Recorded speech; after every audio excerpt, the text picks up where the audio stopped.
काशी पहुंचे मशहूर गायक अनूप जलोटा ने कहा कि साल 2 साल में काशी आकर रिचार्ज हो जाते हैं। पंडित राजन मिश्र जी को श्रद्धांजलि दी और कहा कि कल तय हुआ था कि साजन जी को भी साजन मिश्रा नहीं बल्कि पंडित राजन साजन मिश्रा कहा जाएगा। महान विभूतियों को याद करते हुए कहा कि यह कलाकारों का शहर है। अनूप जलोटा ने मोदी योगी को देश का वरदान बताया और कहा कि देश को प्रगति दिला रहे हैं। भारत सोने की चिड़िया थी, चिड़िया को तो कोई भी लूट सकता है, इसलिए अंग्रेजों ने और मुगलों ने लूटा, लेकिन मोदी जी ने इसे सोने का शेर बना दिया है। अब लूट के दिखाओ, अब कोई हाथ नहीं लगा सकता। बनारस मोदी जी का है तो बनारस पर विशेष कृपा होगी। स्वागत कर रहे हैं आपका। देखिए, काशी एक ऐसा स्थान है जहां हम आके अपनी बैटरी चार्ज करते हैं। जैसे आप लोगों का जब मोबाइल फ़ोन जो है वो डाउन हो जाता है ना, तो आप एक पॉइंट पे लगा देते हैं, फिर चार्ज हो जाता है। तो हम यहाँ बैटरी चार्ज करने आते हैं। अब साल 2 साल को बढ़िया गाएंगे, फिर डाउन होने लगेंगे, फिर यहाँ आ जाएंगे। तो ये है काशी का, बनारस का कमाल। और आज हमें बड़ी खुशी है कि आपके पास आए हैं। बढ़िया कंस्ट्रक्शन कंपनी है, इतना अच्छा काम हो रहा है और ये सब संभव हो सका है सद्गुरु श्री के कारण।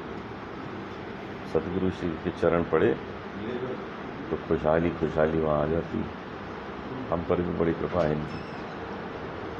और कल हमने कार्यक्रम में पंडित राजन मिश्रा जी को श्रद्धांजलि भी दी। यहाँ के इतने बड़े कलाकार चले गए तो उनके छोटे भाई साजन जी आए थे,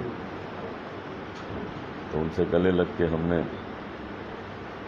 अपनी श्रद्धांजलि उनके बड़े भाई के लिए प्रेरित की। और कल यही तय हुआ कि साजन जी को केवल साजन मिश्रा नहीं कहा जाएगा, उनको पंडित राजन साजन मिश्रा ही कहा जाएगा। ये उनका नाम रहेगा। तो ये तो ऐसा शहर है जिसने बिस्मिल्लाह खां दिए हैं, क्या बात।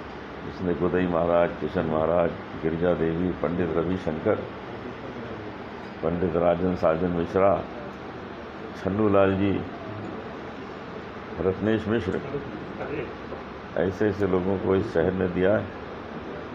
तो यहाँ जो आएगा उसको कहीं ना कहीं से सुर और लय का वरदान मिलने ही वाला है। बस हम उसी चक्कर में आते हैं, थोड़ा प्राप्त कर लें, लेके निकल लेते हैं यहाँ से।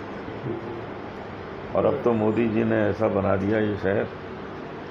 मोदी जी, योगी जी एक वरदान सिद्ध हुए हैं हमारे देश के लिए। पूरे देश को कैसी प्रगति दिला रहे हैं। जो पहले कहते थे कि भारत सोने की चिड़िया है, तो सोने की चिड़िया थी इसीलिए तो लूटा गया। चिड़िया को कोई भी लूट लेगा। अंग्रेज़ों ने लूटा, मुगलों ने लूटा, और अब मोदी जी ने बना दिया इसको सोने का शेर। अब लूट के दिखाओ, अब कोई हाथ नहीं लगा सकता। हमारे देश को जिस प्रगति के रास्ते पे मोदी जी ले जा रहे हैं, और क्योंकि बनारस तो उनका ही है, तो बनारस को तो विशेष कृपा, उनकी विशेष